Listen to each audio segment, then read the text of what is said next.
And welcome everybody to the Whiz Wit podcast, brought to you by Old City Sports Network. I'm your host, Anthony, and as you can see, I have someone in the beach chair. This is Matt. I'm introducing Matt. This dude had the sweetest corner jumper of all time when we played basketball together. I knew if we needed a bucket, hit Matt in the corner. What's going on, brother? Hey, how's it going today? Someone had to make that shot. Right? Someone had to make it. I took enough of them, but someone had to make them. That's true, right? Yeah. So Matt actually reached out. We've talked before. He actually listened to the first rendition of Whiz Wit when I was doing it right before COVID. He would give me some great feedback. He said, "Hey, listen, I know that you do this podcast. I think I could add a lot." And I said, "You know what? I think so too." So we are rolling with this. It's a two-man crew to start to talk 76ers basketball. And what a day to pick to record because the schedule came out. And we have two primetime, the two games they announced. We're a part of both of them. Opening night against the defending, I can't believe I'm saying Knicks and defending champions, which I can't even hate it because they're Villanova guys, which really sucks. Like, it really sucks. And then we have Christmas Day, father versus son, Luke versus Darth Vader, LeBron versus Bronny on Christmas Day. That's a Christmas gift. So what did you think about the schedule coming out like that? I was not shocked about us, the Sixers, opening against the Knicks. Knew they would maybe do that, or even like how the NFL's doing, like even a rematch. I could have saw that happening too. Or I could see us against the Celtics because of Jaylen Brown situation. Yeah, it's been the Celtics a lot lately. Yes, but this makes total sense, and I think I already saw today, get in price, $2,000. $2,000 get in there. And it's richest price. Yeah, richest price. Yeah, it's because the Kings in New York. The Kings in Madison Square Garden for a new team. Yeah, I mean, that's right. I mean, it's his new home, right? Because isn't that where he's living too? I don't know if that's going to be like, dude, helicopter every day. I don't know. Listen, that amount of money is absurd to me. Like, I still have to go to the gas station. You know what I mean? So helicopter into work just sounds crazy. But I wasn't shocked, right? I wasn't shocked with the Christmas Day game, right? I knew you're going to put LeBron on Christmas Day, which I know this is a basketball podcast. But let's say we got the Eagles on Christmas Eve and the Sixers on Christmas Day. That is one of the greatest gifts ever because I have kids, and once they're done opening presents, it's the most boring day in the world. So I am so excited to be able to watch the 76ers. So the schedule came out, and then another thing, and this isn't on the notes, Nike has to do something, or Fanatics, or the NBA. We're not getting the black Sixers jerseys this season, and it breaks my heart, right? Come on, make an exception. The Kings here. Did you hear about that? That we're only going to have the red, the blue, the white, and then the cream. I like the cream. Cream jerseys are great. I mean, but like, bring the black jerseys, bring back the old school of when we were actually fun to watch with AI and all of them, you know? The funny thing is they come out with these playoff ones last year. Like, they're going to wear black all through the playoffs. And then they dropped it because we were losing so much in them. They just kept rocking the white. Yeah. Yeah, I'm not a fan of like the bright red. I'd rather have the black, but you know, the jerseys and the rules and all the stuff they do, there's too many rules, right? I don't get it, but it just sucks because I know that LeBron jersey's still going to break records in that black jersey because they're going to put it out. He'll never wear it, which is weird, but they'll put it out. They'll put it out. Real quick with the schedule it's showing that LeBron is still the face of the NBA. Yes. Because you have those two games, and they also came out with 2 days later after the Knicks, Thursday night, our home opener is against the Cavs. Oh, really? I didn't see that one. Yeah. We got the Cavs 2 nights later after the Knicks at home. Yeah. So LeBron's still the face. LeBron's the closest to Jordan we're ever going to see, and I don't get into that Jordan-LeBron debate. It's two different eras, right? But you're 100% right. Like, they waited for LeBron James to sign until they released the schedule. That is done on purpose because they know that he is the biggest draw worldwide that the sport has. So they have to do that in order to keep fans across the world happy that they get to see the king, LeBron James, play. I mean, you might have 2 seasons left, which we're going to get into in a little bit, but you have to have that guy prime time. Now, speaking of someone who was prime time to get in our first topic of the night, VJ Edgecombe took the league by storm last season. Very impressive. Made me eat my words because I was an ace guy and I was wrong. VJ is not only more athletic, but he fits the team dynamic of him and Maxey are 2 of the most humble people ever. But here's the question, right? You have an unlimited amount of wealth with this team. LeBron, Embiid, Maxey, Brown. Then you have Dean Wade off the bench, and you have Simons off the bench. Do you think year 2 Edgecombe should start? So before that, when you're saying you ate your words, when he was playing in that NCAA tournament before the draft, his last year in college, I said I want him as a Sixer, actually. Really? That's funny you said that. Yes. I saw that, and then after the draft process, I'm like, I hope the Sixers end up with this guy. Yeah. He just looked like he had that edge. Yeah. He was a shooter and everything. But now the question at hand, does he start? Most likely he's going to start. Yeah. But there's so many other options with this roster where he doesn't have to. Mm-hmm. And I honestly think he could be more productive and help his career, maybe coming off the bench and maybe starting, like taking him off and put maybe Dean Wade in. Yep. Because he's that 3-and-D guy. Mm-hmm. I agree. So, like, my thing is last year, where did they struggle? The Maxey-less minutes, right? When Maxey was not on the floor, that team was in shambles. Mm-hmm. Edgecombe now can kind of be like the Maxey of, the second unit, where he would have more shots because you might have Brown and Maxey on the bench. LeBron's still facilitating. Edgecombe will get more shots. Now, granted, I think he's starting, and I think he should start, right? I'm just saying, if the chemistry is off for the first couple weeks, there is options to explore. But I totally agree with you. Like, he's going to start. But my thing is with the starters, it's not who starts. It's who ends the game. Mm-hmm. VJ is going to be in there at the end of the game. Yeah. Yeah, I mean, I would like to say it's not who started, but I watched Doc Rivers try to bench Tyrese Maxey and say, oh, he's a 6th man.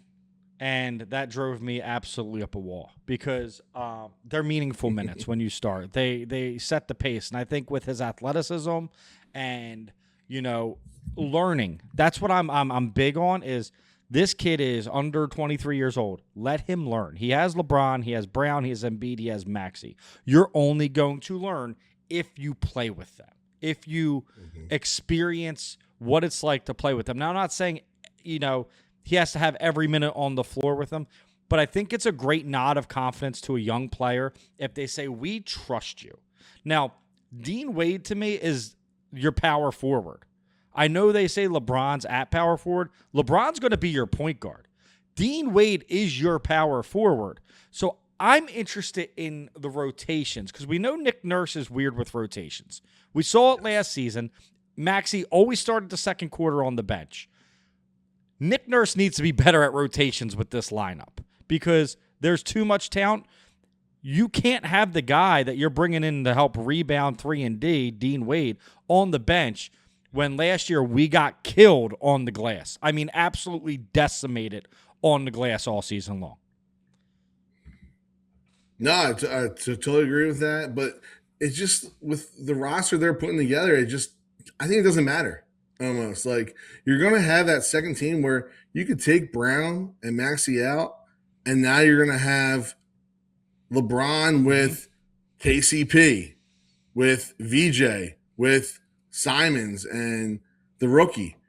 And then put Bona in there as my number two center. We're sleeping on Phylon. That guy averaged 19 in the summer league. Like, that dude's going to get buckets off the bench. I'm telling you. All of a sudden, that McCain trade doesn't hurt as bad, right? It was funny watching the playoffs last year because you had that McCain trade, everyone saw that, and you saw what's going on in the playoffs. You had guys that you were like, why isn't McCain not still on the roster? Why isn't we got rid of what's the other guy's name from San Antonio so Mac McClung can win another dunk competition? I mean the years. Champagne. Yeah, we can go over the years with the people they've let go with Isaiah Joe and like the people they've let go. You're like, why? But I am at peace with McCain, and I was not, because last year it's like, hey, you know what you guys could use? A backup point guard. Hey, you guys know what you traded? A backup point guard. You know? So I was just, if they didn't come back and beat Boston, I was at my wit's end. That kind of elevated me back into like, hey, it's good. Let's roll with it. But I do think Edgecombe gains more experience by starting. I do think Edgecombe will start. I think your starting five is Maxey, Edgecombe, Brown, Braun, and Embiid. I think it's the greatest starting five ever assembled since the championship team in '82 that the Sixers have ever seen. And I think that it's the best five in the NBA. My question for you, because I kind of covered it on the pilot episode, and I want to know your thoughts on it. We've seen chemistry in the past with Wade, LeBron, and Bosh. They got there, they couldn't win it. Malone, Peyton, Kobe, Shaq. They got there, they couldn't win it the first year. Is this why LeBron signed on for a second year? Do you think the first year is going to have a lot of growing pains? It can, but I think he has so much talent. Like his first year in Miami, yeah, you had those two guys, but he had such a younger crew around him after that. I mean, Haslam, he was older. Joel Anthony was older. But like he had an older crew with him or a younger crew with him. We have more established guys. Yeah. Like Brown's a winner. Maxey, I mean, he hasn't won, but he's a winner. Yeah. Then Embiid's out there and he's healthy. He's going to be a winner. Yeah. I think it's a totally different team, but yes, because he went back to the Cavs and his first year in Miami, he lost both those years. Yep. It took to the second year. But I do agree that's why he did the second year is because, you know. He said this is his final decision. So if he goes 4 years, we get him for 4 years. Like, this is his final decision. This is his landing destination. And Rich Paul saying the way he's feeling right now, it could be 2, 3, 4. I would take LeBron at 50. It's almost like Tom Brady, right? Like, Tom Brady would still come out onto the field and be a top 5 quarterback. When LeBron wanted to last season and he turned it on, you forgot how old he was. Age is literally just a number when it comes to greatness. And I've always been a LeBron guy. I've always stuck up for him. I think he's going to show these young players how to carry themselves off the court, how to do well in the community. And I think that's super important for 25-year-old Maxey and 22-year-old VJ to get under his wing and learn. Because I think as much hate as Embiid and LeBron get, when they are gone and it's Maxey and Edgecombe's team, I think the Sixers are going to be one of the most liked teams in the league because of those two guys and the way they carry themselves. And it goes beyond sports. No, it totally makes sense. And also, these guys coming to Philly, hopefully it shows in a couple more years, come to Philly. Yeah. It's a great place to play. Yeah, You might get booed once in a while, but you know what? They love you even more. Just don't ask Alec Boehm about Philly right now, please. Don't. Let's not. Yeah, let's not ask any. Pretty much any Phillies right now. Let's not ask them anything about Philly. But it is great to be chosen, and it's great that we're even having this conversation. Is Edgecombe going to start? Should Edgecombe start? Because last year it's like he's a rookie. He's starting. We have nobody else. Now we have this embarrassment of riches, and he's going to start. I know he's going to, but should he? And I do think he should, but it's about how minutes are distributed. It's much like you said. It's not about who starts the game. It's about who ends the game, who's in the crucial moments of the game. So I see the 5. Obviously, I don't see Maxey playing 43 minutes a game. Thank God, because that guy at the end of the season was burnt toast. He could not do any more. Nah, it makes total sense there because he was like 38 to 40 minutes a game. Now you can move these guys down to 30 to 33 minutes, especially with that bench. Yeah. And it's going to sit. It's all about, get through the regular season and everything, but it's all about, are you healthy and ready to go for the full playoffs through June? Totally agree. What do you think about Embiid? Do you think I personally think I want to see Embiid looks in great shape, by the way. I want to see Embiid. Always. I want to see Embiid play 20 to 25 minutes a game for the first 42 or 41 half all-star break. Then I want to see him go up to 30 minutes a game. And in the playoffs, I want to see him for 35 minutes a game. And I know it's a lot, but if we're saving your knees all season, that's not a tall ask. And then with how this roster is constructed, I think you can get away with that, especially some of the big men. Bona, I think he's going to be, hopefully, well, at least we hope. He didn't look too bad in the playoffs when we need him and Embiid wasn't playing. So hopefully he could step up when we don't need Embiid in the game. And I think LeBron out there facilitating everything just changes everything. Yeah, I do. I think so. I mean, you can't trap Maxey. You can't trap Edgecombe. You can't trap Brown. Like somebody's going to be open. Somebody's going to be open, and they're going to shoot the lights out, or they're going to, there's just so many options. Bona, right? I think Bona has all the athleticism in the world. I love the guy's heart. Everybody needs a good hustle player, right? Mm-hmm. My problem, it kind of falls into the Paul Reed category with him, where it's like you over hustle to the point that it's sloppy. If I'm the Sixers, I have him at the Eagles OTA right now learning to catch passes because he has horrible hands for an athlete. Mm. Like, if the ball hits you in the hands, catch it. Oh, yeah. How many times did they, Maxey cut and scoop and it hits him in the chest? And it's like, bro, you're an athlete. Just catch the ball and dunk it. Like, it's there. But crazy athleticism, but he has a lot of work to do. And I'm hoping, again, the LeBron effect. You don't have to be the fastest on the court. You don't have to just do smart activity. Don't just doing activity is great. You're all over the place. We love it. We're going to cheer for that. But be smart about it. There's times that you've kicked the ball out of balance and you've missed rebounds because you jumped too early because you're too excited. I just want him to kind of reel it in, bring it in a little bit, and play under control. Playing under control, I think, would pay dividends for Bona. I think he would be a great 20 to 25-minute player, and I think that's why we had to rely on Barlow so much last year, is because Bona was a little hyper. Yes. We're forgetting about Barlow. We didn't mention Barlow. Barlow was, he's not a starting power forward, but he's going to go out there and he's going to get you a couple buckets and grab you a couple boards. Is he making the team now? Oh, yeah, I think Barlow. They brought in, but they also brought in the guy from the Knicks, Ariel Hookputz. Yeah, and then, another thing I thought we were going to feel was Kelly Oubre, but they answered that night with the Jaylen Brown trade. Because I'm like, why do you let Oubre walk for so little money? I was livid. Like, that's the one guy I would have kept with Maxey, Edgecombe, and Embiid. And then they got Brown. So they answered that. Yes.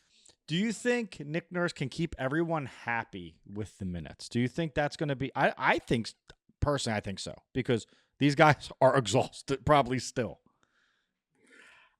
I think it's all about egos. Like, they got to be, LeBron's got to teach them, which I think they will get the idea where it's all about winning. Mm-hmm. And honestly, they're going to get some games you're going to play 40 maybe, but most of the time you're going to be in that lower 30, I think, with this construction of the roster, and it's going to help you in the long run.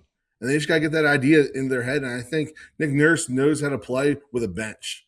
He had that when he was in Toronto. He had a little bit of depth in the bench, and I think that was huge for him. And now he has players to put in, and that's going to change everything. I can see that. He did have a deeper bench in Toronto, and I think the reason he killed these guys on minutes is because who the hell are you going to put in? It wasn't his idea to trade McCain. He was left with the scraps. Like, it's fair. I just wish the rotations were better last year. I always go back to the one game. Maxey had 5 threes in the first quarter. It was the night that he broke the Sixers 3-point record. Mhm. He hit 3 to end the quarter, and then he started the second quarter on the bench. And I'm like, that dude just hit 3 threes in a row. Ride the hot hand. He could Mhm. hit 3, 4 more, and then if he starts missing, then take him out. But, we've played basketball our whole lives. Usually you try to ride the hot hand. I don't know if Nurse just doesn't trust that or, I don't know his philosophy. Obviously, he's a championship winning coach. He got us way further than I thought. I think people discredited him a lot last season when I think it was more of a Daryl Morey problem with the construction of this roster that Nick Nurse, you can only do so much when you have, champagne taste on a beer budget. And that's Mhm. what he had was a beer budget. Mhm. An aging Paul George. But you know what? When Paul George was a little bit healthy out there, it didn't look too bad. No, after his 25, he came back and he was nice for a little. Listen, That suspension I thought was great, I hated actually, I hated for them. I hated the contract. I hated it. But Oh, sure. it's the matter of the Sixers have lost Ben Simmons, Jimmy Butler, James Harden. They needed to make that big splash or a big name to keep the fans invested, right? They didn't know Maxey was they should have seen Maxey was going to be all NBA, but I don't think they could rely on the star that he would become. I don't think they saw him just every year the progression gets greater for Tyrese Maxey. And I don't think they saw that. So I think that's why you bring in a Paul George to kind of create that big three. Paul George hasn't been the same in years since he was injured. Jaylen Brown is, I can't even tell you what an upgrade that is. You're getting Paul George before the injury with Jaylen Brown. Like, he's that good of a player. He will score 30 a game if you let him. He can't dribble left though. And I'm not gonna go back to saying force him left because that's what we used to say when we played Boston. Just make him dribble with his left. You know what I mean? Watch what happens. But I'm excited for Jaylen Brown. I think it's gonna be great. So we kind of touched on LeBron being the primary ball handler, right? Does he become that quarterback that they've needed so badly? And how do you think that affects Maxey's game? I think Maxey becomes that off-ball shooter, and Nurse is going to tell him shoot the ball, Mm-hmm. or LeBron's going to hit him on the side and slash in Mm-hmm. because he's good at that. Get to the hoop, get fouled, get people in foul trouble, make your foul shots. But he's going to have more open shots. I think he's going to. I mean, he's still last couple of years he's averaging like 37% from three. I can see that number going up closer to 40 this year just because LeBron's going to facilitate it more and you have more weapons that are going to shoot the ball. And even if LeBron doesn't have the ball, Jaylen Brown's going to go. Maybe he goes and pump fakes at his mid-range jumper and pass out to Maxey for a three. Yeah. Maxey's going to lead the league in threes. There's my hot take.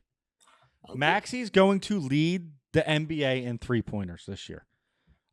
Because one, not only is he great at creating his own shot. I mean, that's the one thing I could say.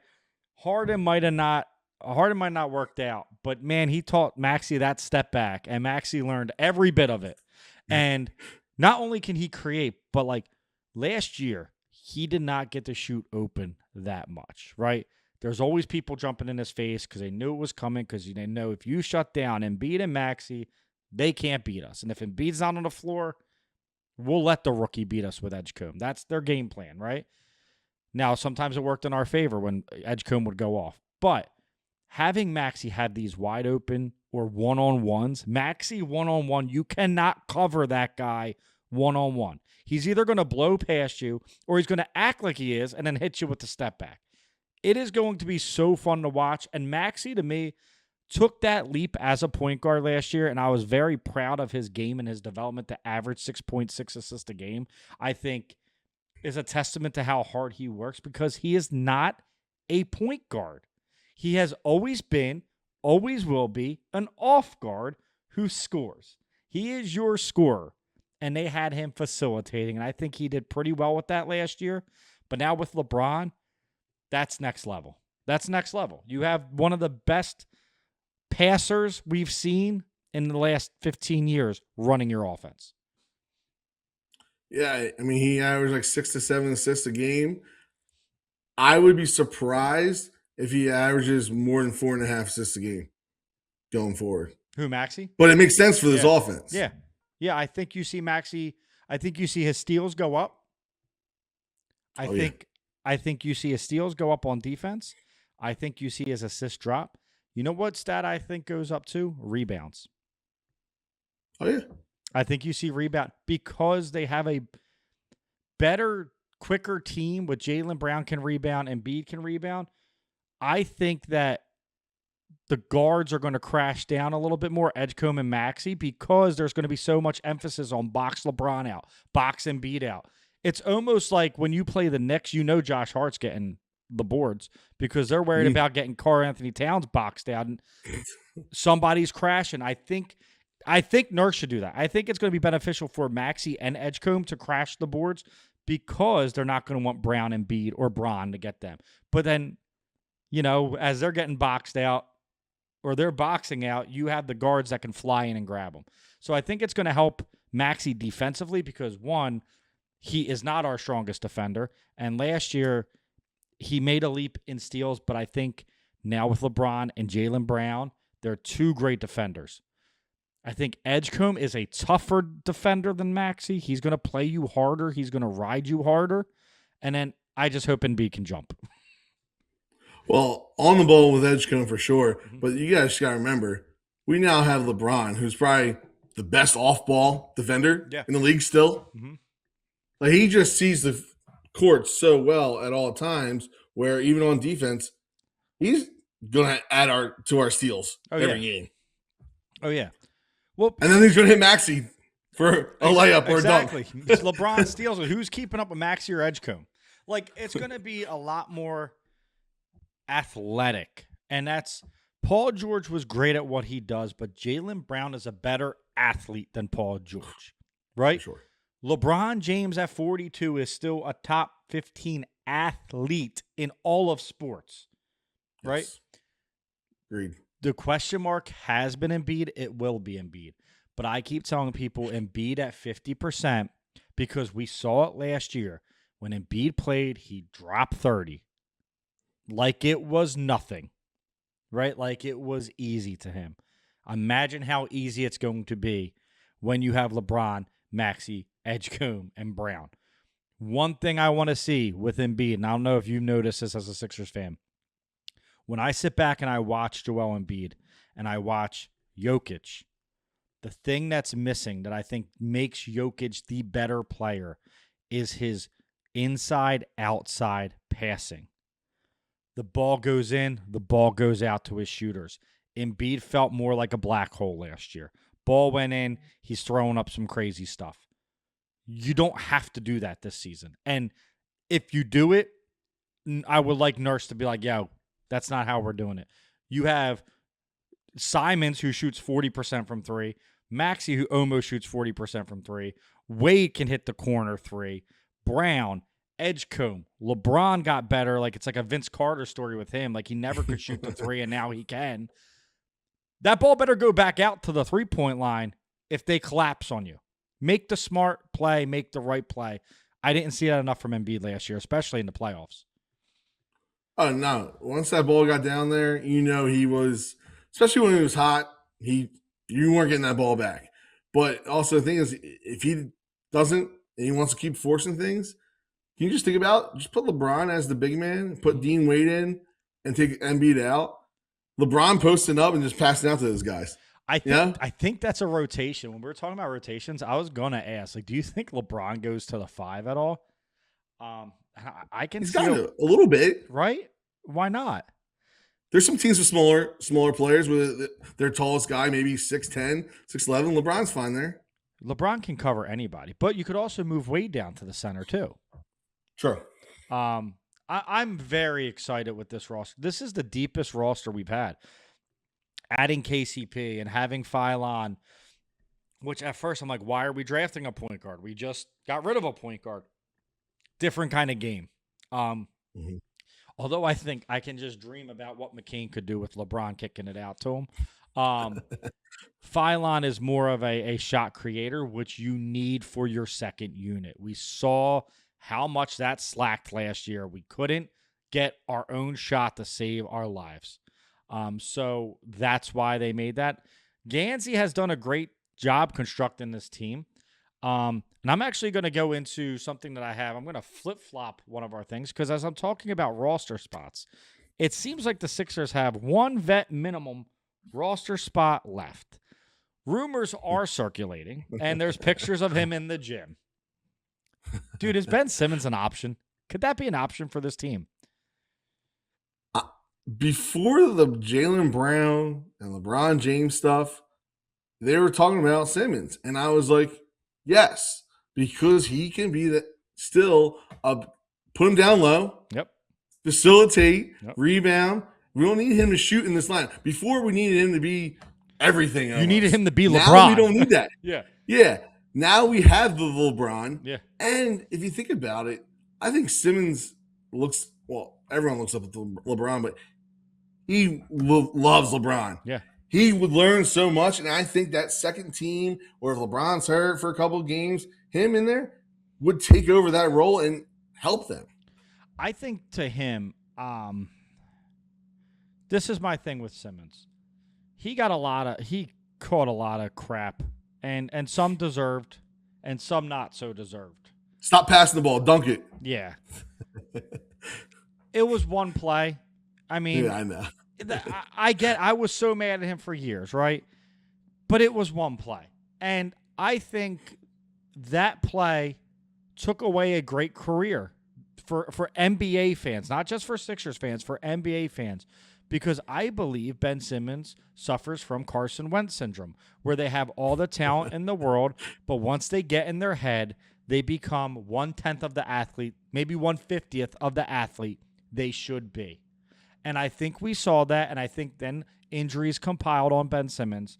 And I think his arc, and I think his finishing arc would be to come back to Philadelphia, feel the brotherly love once again. The fans accept him. He accepts the fans. We reconcile because he played his best basketball here. He learns from LeBron, and then he steps into that role in 2 years when he's only 30 years old right now, or 31.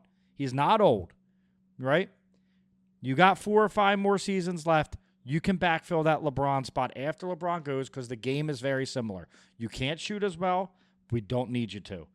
What we need you to do is lock up people, pass the ball, and rebound. All the things that he was all NBA for. No, for sure. And come cheap for a year, 2. Maybe win a title. LeBron leaves, and you become that. Maybe get some more money. But yeah, he was very a mental midget, as they call him in sports. And I also think that Brett Brown being his best buddy, because the whole thing, I think that hurt him. It did. Now you have a coach that's not a fit, best buddies with him. He's gonna put him hard. I think that'll actually help. And I think eventually the Philly fans, even after 1-2 games, they'll get behind him eventually. I think they'd get behind him right away. I really do. I think it was the breakup we never wanted to happen. I feel the same way about Carson Wentz. Every time he's, it would be messy as hell because Jalen's your quarterback, right? But but I think if Wentz ever went back to the Eagles, people would welcome him back with open arms because he kind of was the usher of change for Eagles football, right? He's the one that made us believe we were good enough to win it. Now, Nick Foles finished it, but he was the one that made us believe that we could do it. We can finally do it. No Carson Wentz, we would never win a Super Bowl. Exactly. He was MVP before he got hurt. I feel like Ben Simmons gave the Sixers hope that the process was complete. And I think it's that same feeling, and it's like, I just want you to come back and finish what you started. I want you to come back and play the game that you love to play the way you love to play it. Brett Brown coaching that team was one of the biggest mistakes Philadelphia has ever had because while he was great for development, when they got to a star level, he could not handle stars. He did not know how to coach hard. And here's another one, Doc Rivers. Doc Rivers does not know how to handle potential stars. He knew how to handle the stars. He couldn't handle the up-and-comers of Tyrese Maxey. Look who he won with. Pierce, Garnett, and Allen. They were developed already. He was crap at developing. And he saw Maxey and he said, that's a sixth man. That was wrong. So it's been a couple bad coaching decisions in a row that has really like kind of suppressed this team, and bad GM decisions. I think we got it right with the GM, and I like Nick Nurse. I like that he coaches hard. He's not afraid to tell his players that they're messing up, and I think that's what's needed. You can't baby these guys, and in the NBA, they get babied. They do. They get babied. That's for sure. And like I said before, give Nurse the weapons, give him the depth, and I think he'll prove it. Yeah, to Philadelphia. I do too.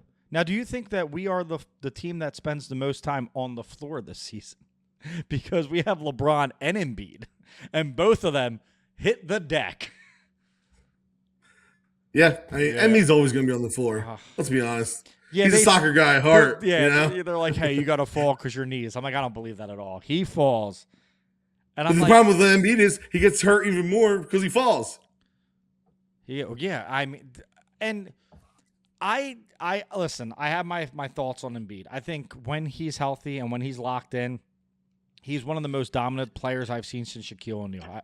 He is every bit of Elijah Wan's footwork with a better jump shot than everybody. Mm-hmm.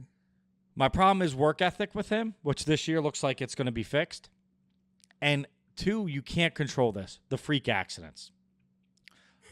Bell's palsy, smacked in the face, breaks his orbital bone. Like, stuff that's like, I play basketball my whole life, never got smacked in the face where I needed a mask, or never developed Bell's palsy. Like, why in the playoffs is this guy so cursed? And I think that's what I'm most excited about this year is last year when Embiid was hurt, I was like, we are not beating the Knicks.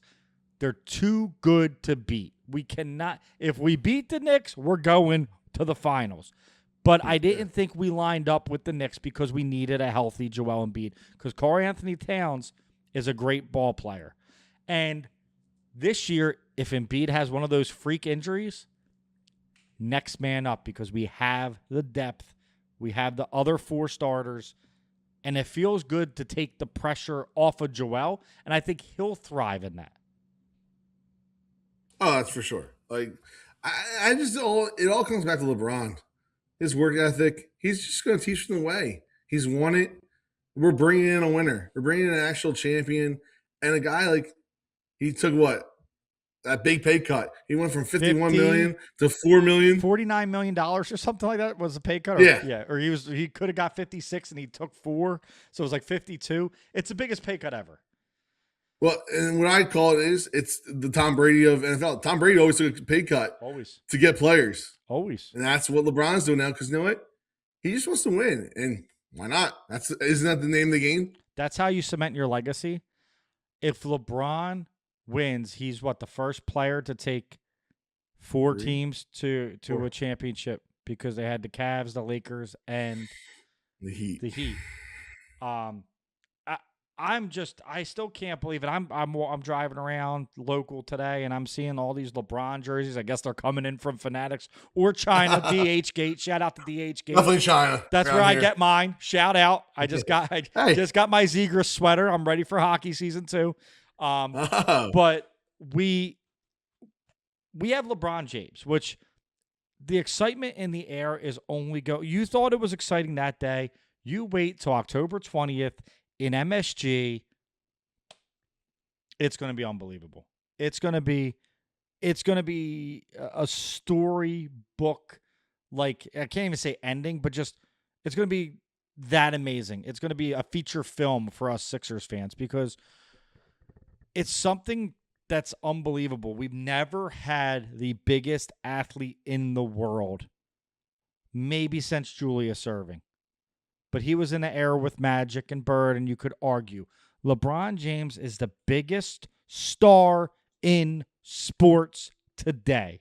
And you can't argue that. I'm not talking Jordan. I'm not talking Kobe. Present athlete, there's nobody bigger than LeBron James.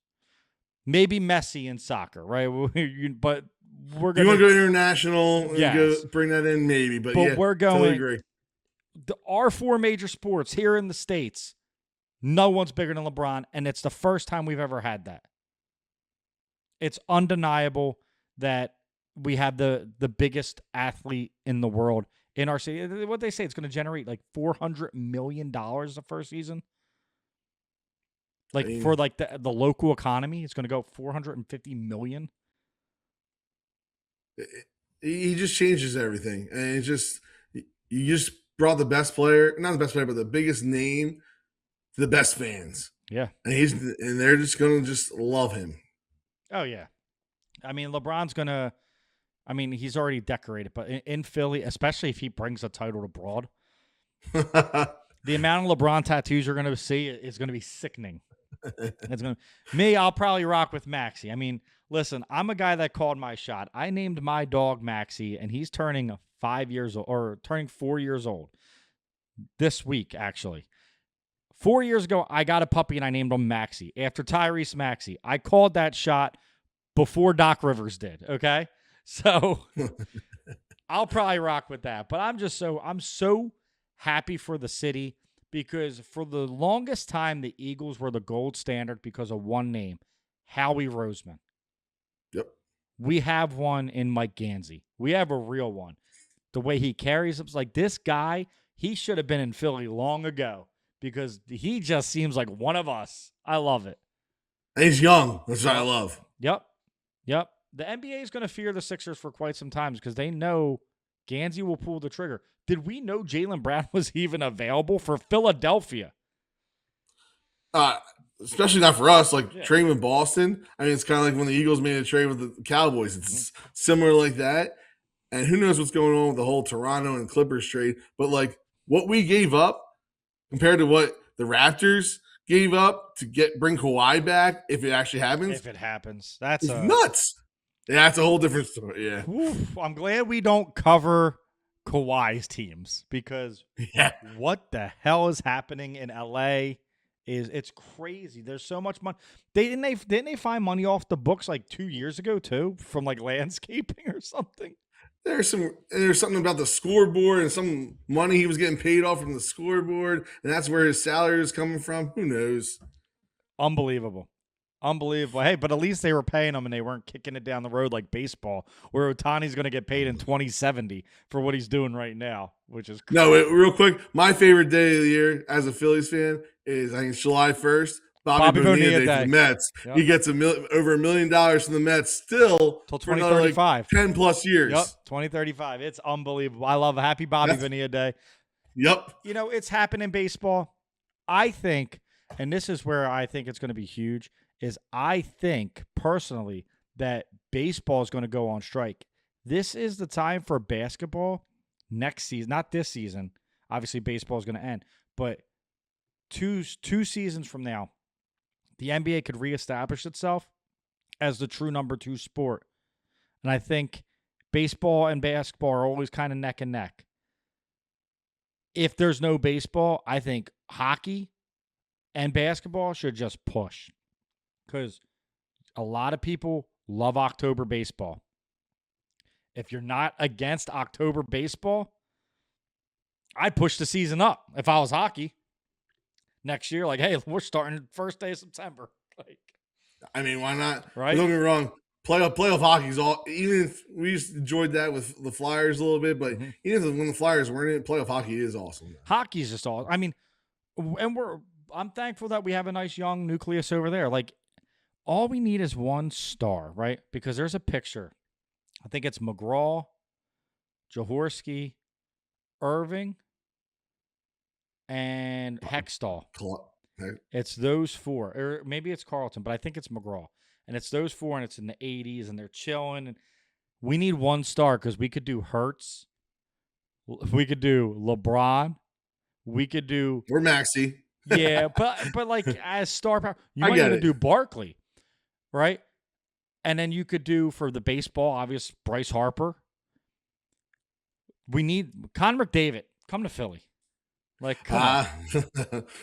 Come on. That would change. That would set the city off. Yep. Because now, like, you got chosen by Bryce, Saquon, Braun, and Connor McDavid. Like, come on. There's a reason why people are starting to come here. Yeah, we might, like you said earlier, we might boo you, but we love you. Yeah. We boo you because we love you. Yeah, we care just as much as they do. So here's the last question before we get out of here. And guys, we'll be back in probably 3 weeks to like 4 weeks because basketball does not start till October 20th. It is August 11th. 70 days. We have 2 months. So we're going to do kind of our halfway to the season from here pod before we get into it. And it'll be a bi-weekly podcast where we cover, the beginning of the season's weird. It's very separated. They're going to have one game here, and then they won't play for 5 days. So we're going to do bi-weekly. After Christmas time, we might get into weekly. We'll see how the team's doing.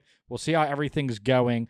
But thank you to our sponsors, and thank you to Old City Sports Network. This next question, this is the question at the end. It's brought to you by our sponsors. Who actually gets the ball with the game on the line? Honestly, personally, it is game to game. You see what Embiid did in the playoffs last year when he's hot. Mm-hmm. You got to ride it. I think it depends on the game, depends on the matchups, but in the end, it's going to be LeBron facilitating to these guys. Yeah. It's going to be LeBron, but LeBron's not going to have the pressure now where he had on all the other teams of he's got to have the ball and shoot. He's got to do it. He now can have that pass because he has the guys and he has the team for it. So I think he has so much less pressure on him. He's got to give him the ball. Yeah. Who's going to complain if Maxey shoots the last shot or Embiid or Brown or Edgecombe? LeBron's in the perfect situation. I always say my go-to is Maxey because speed kills. Right? Speed kills. And he probably has the best three-pointer on the team at creating his own three-pointer. If it's a 2, I'm going Brown mid-range. Or I'm going Edgecombe rim run. That's the thing. I kind of shy away from Embiid. I use Embiid as a decoy. Okay. I'm passing into Embiid, but he has to learn to pass it out. Like almost like hits his hands, dish. Like find the man. If it's Edgecombe cutting, flip it to Edgecombe running by you. If it's a fake kick out to Maxey, hit Brown, in the midi. Like you could do so much if you just bring him up to the top of the key. That's what I want to see with Embiid. Not only at the end of the game, all game. I want to see him at the foul line facilitating. I want to see Embiid over 5 to 6 assists a game. I want them Jokic stats. Yeah. Right? I want them Jokic stats because there's no excuse not to pass the ball. No, I totally agree. I mean, if he could turn in the league half of a passer as a Jokic, the sky's the limit. Yeah, it's going to be an unforgettable season. I want to thank Matt for joining. You're going to hear a lot from us. And as our connection gets a little bit better, we know we had a little bit of issues. We will be live when we do this show. I don't know what night we're going to pick. It's going to be most likely like early in the week, considering that I am a diehard football fan as well. And Thursday nights are reserved for football. And so are Saturdays, and so are Sundays. Monday night. Wait, there's a Wednesday game this year to start the year. Monday Night Football usually stinks, so we might look into that. But it's going to be during the week. It'll be live on the Old City Sports Facebook, on Whiz Wit, on the Instagram. Follow us on YouTube at Whiz Wit Pod. Follow us on Instagram at Whiz Wit Pod. We're going to do a lot of fun questionnaires and have some more games to play with our audience once that live show comes. We want you to really be part of the experience. Comment, give us feedback, debate us. Let's just have fun with it. Let's really enjoy what we have in front of us because who knows when the next time this would happen. So Matt, thank you for joining. Guys, Old City Sports Network, check out all the shows. We have an Eagle show. We have Flyers Alley. We have it all. Check it out. And until next time, clap your hands, everybody.